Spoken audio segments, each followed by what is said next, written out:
Hello and welcome to Bruce Springsteen Guitar Lessons. Today's lesson is going to be Reason to Believe from Nebraska. Hope you enjoy the video.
Hello, welcome back. Hope you enjoyed that walkthrough. So now what we're going to do is go through all the individual parts. Okay, so the first thing to watch out for is the tuning. So all the songs I think on Nebraska are slightly sort of not in traditional pitch. Okay, so the closest I would recommend is doing everything down a semitone. Okay, so that's E flat or D sharp. This is G sharp or A flat. This is C sharp or D flat, F sharp, G flat, B flat or A sharp, or D sharp, E flat, okay? And then you think you have to kind of tweak it slightly. I think sharp, flatten it slightly even more if you really want to match the pitch on the recordings. It's the same for a lot of the songs on this album because it's kind of maybe sped up or slowed down on the recording. So, you know, he's using the same chord voicings, but obviously they're all in tune with each other. it's not exactly, you know, standard pitch. You have to be kind of really tune it. So yeah, if you do it a semitone down, everything down a semitone, and then you can sort of tweak it slightly if you wanted to play along with the original recording. Okay. Another thing to mention is this kind of triplet feel. Okay, so this 1 and a 2 and a 3 and a 4 and a. So in the tab you saw in the walkthrough there, you see pairs of quavers or eighth notes, half a beat each, 1 and 2 and 3 and 4 and. So normally straight feel will go like this: 1 and 2 and 3 and 4 and. What's happening here is each pair of eighth notes, it's really important this bit, the rhythm is 1 and a 2 and a 3 and a 4. Again, he will change it up slightly, so feel free to use this as a foundation, and you can maybe do a little bit more strumming as well if you wanted to. So it's really kind of stripped down, again, kind of obviously the focus on the storytelling on this album a lot more than the music, although the melodies are fantastic as well. Okay, so let's take a look at the chords first. So again, you're doing more kind of picking rather than full-on strumming here. But the chords are basically around a G5 power chord. Now sometimes I keep my third finger on the 3rd fret B just in case I was to hit that. So let's make sure it's a power chord all the time. So middle finger or 3rd finger on the 3rd fret low E, block the A string out, play the D, the G and the 3rd fret B strings. But often you're really only interchanging between the E string and the D string for this chord. Again, feel free to, if you hit any other sort of other strings, that's fine as well. It just keeps it more varied, and Bruce will have done that as well. So that's your G5. Okay, and then you've got kind of a D5. Again, often we're just playing the D. Then if you hit the A string or the B string, it's not the end of the world. So probably put your hand in a normal D5 position. First finger, 2nd fret G, 3rd finger, 3rd fret B. Again, this main thing is getting the hang of that triplet feel. It really is kind of essential for this song. So that's D5, first finger, 2nd fret G, 3rd finger, 3rd fret B. Often we're just hitting the D and the G strings. Okay, we've got kind of a C5 chord. Now, what I like to do is put my 3rd finger there, just in case I was to hit the B string, because you don't want a C major 7. That would be too kind of different to what Bruce is going for. So middle finger, 3rd fret A, block the D string out, play the open G string, and then occasionally if you wanted to, or just there for kind of, just in case you do hit it, 3rd fret on the B. But often we're just doing the A and the G strings. So again, you want to block out that D string with the underside of your middle finger. Okay, so that's C5, and yeah, and then you've also got a kind of a D11. You can definitely hear this on the record. He's doing it again very subtly,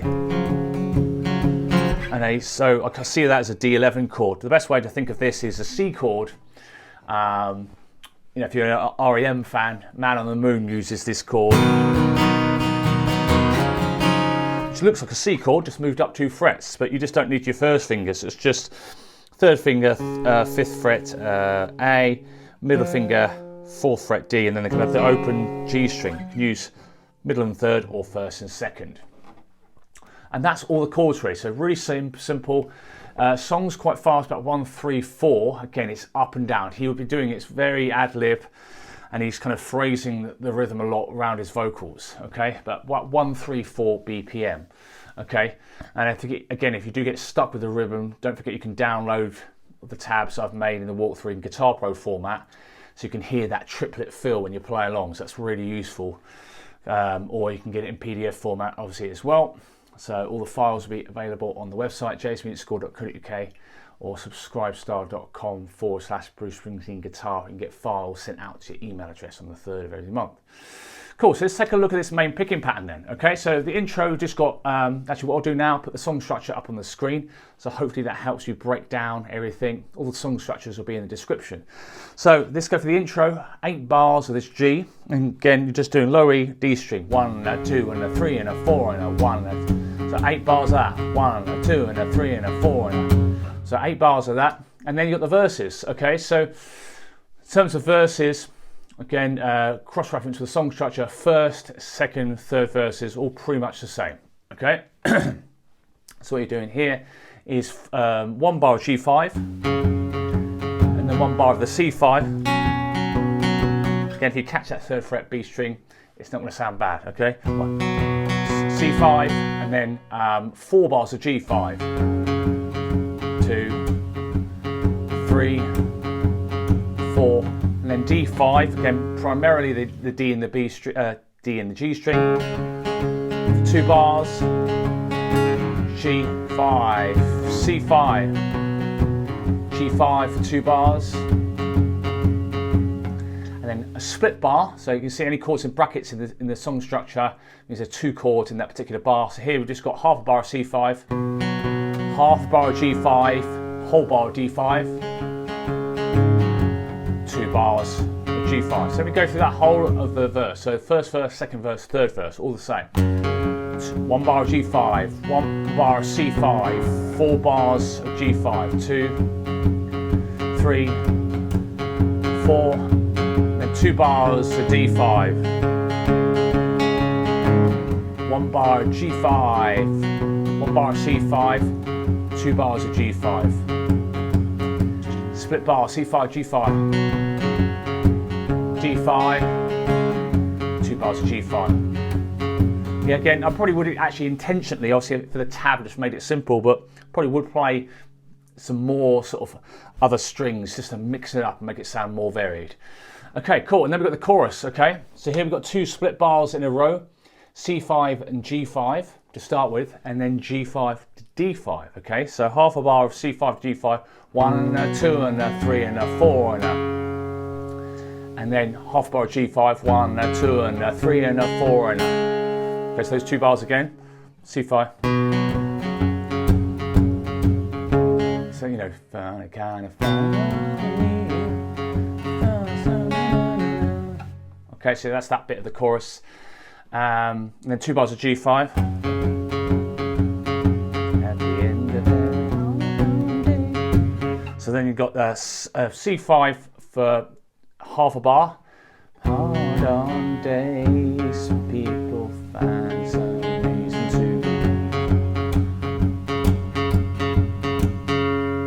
Cool, so again, first chorus, second chorus, all the same, I think. Yeah, and the fourth chorus, all exactly the same. First, second, and fourth. Third chorus, slightly different. Okay, so let's just play that. Chorus section, first, second, and fourth chorus. So it's half bar of C5, half bar of G5, half a bar of G5, half bar of D5, 2 bars of G5, C5 to G5, whole bar of D5, G5, 2 bars. And there's a break, so again you've got a little bit of harmonica going on there. So that in the break, first break is just 2 bars of the G5, getting himself ready for the second verse. Okay, and then yeah, second verse the same, second chorus same as the first. Now the second break is slightly different. This is where he kind of introduces that D11 chord. It's got C5 for 1 bar, and then the D11. Sounds quite cool. So first or second, or second or third. Let's kind of do the bassiest strings first, the A and the D, followed by the G string. 1 and a 2 and a 3 and a 4 and 2 bars of G5. Then C5, that half a bar of the D11, 1 and a 2 and then go back to C5 for the rest of the bar. 3 and a 4 and then 4 bars of G5, 2, 3, 4. Cool, then you've got the third verse. Okay, so same as the first and second. Third chorus, the only difference here really is you're going to do that, I think he puts this D11 in. So it's pretty much exactly the same structure as the previous choruses, but you've got the D11 instead of the D5 on the third from last bar. So let me go through the third chorus. C5, G5, D5, 2 bars of G5. C5, G5, D11, G5, 2 bars. Cool, the fourth verse, which actually I forgot to do that on the walkthrough, it's a lot quieter on the recording, so he really brings it down volume level wise. So if you want to do that in a live setting, yeah, make sure fourth verse a lot quieter, okay, less velocity when you're strumming. So fourth verse, it pretty much starts off the same, it's slightly different at the end. So you've got G5 for 1 bar, C5 for 1 bar, and then G5 for 4 bars, 2, 3, 4, D5, G5, C5, G5 2 bars, D5 for 3 bars. Okay, so you're not doing the split bar. You can see in the second, where are we? Fourth, yes, and in the third verse you've got that split bar, which you don't have. So the last line in the first and second and third verses is obviously different to the fourth verse. So you've just got 3 bars, last line of the fourth verse, 3 bars of D5, 2, 2, 3, and then 2 bars of G5. Third break, just 2 bars of G5. Okay, and then the fourth chorus, yeah, same as your first and second choruses. Okay, and then the fourth break, again, lots of harmonica. Let me just go through that. So 2 bars of C5, 2 bars of G5, 2 bars of D5, 2 bars of G5. And then pretty much the same, C5 for 2 bars again, G5 for 2 bars, D5, 2 bars, and then 1 bar G5, and like that. So nice and simple song. The main thing I would say is this triplet feel. 1, a 2, and a 3, and a 4. And so really work on that, okay? Because that's how you get the real feel of the song. So thanks very much for watching. Not a too crazy one. So I hope you enjoyed the video. Please give it a like, and any comments, let me know down below in the comment section. Feel free to subscribe and hit that bell icon for notifications. That will help me a lot if you can. And any questions about Subscribestar or files on the website, let me know. Thanks very much. See you next time. Cheers. Bye. If you'd like to get Guitar Pro files, tab PDFs, backing tracks from any of these tutorials, head over to either the Subscribestar page or my website, jsmusicschool.co.uk. Remember to subscribe and hit that bell icon for notifications. Thanks very much. See you on the next one.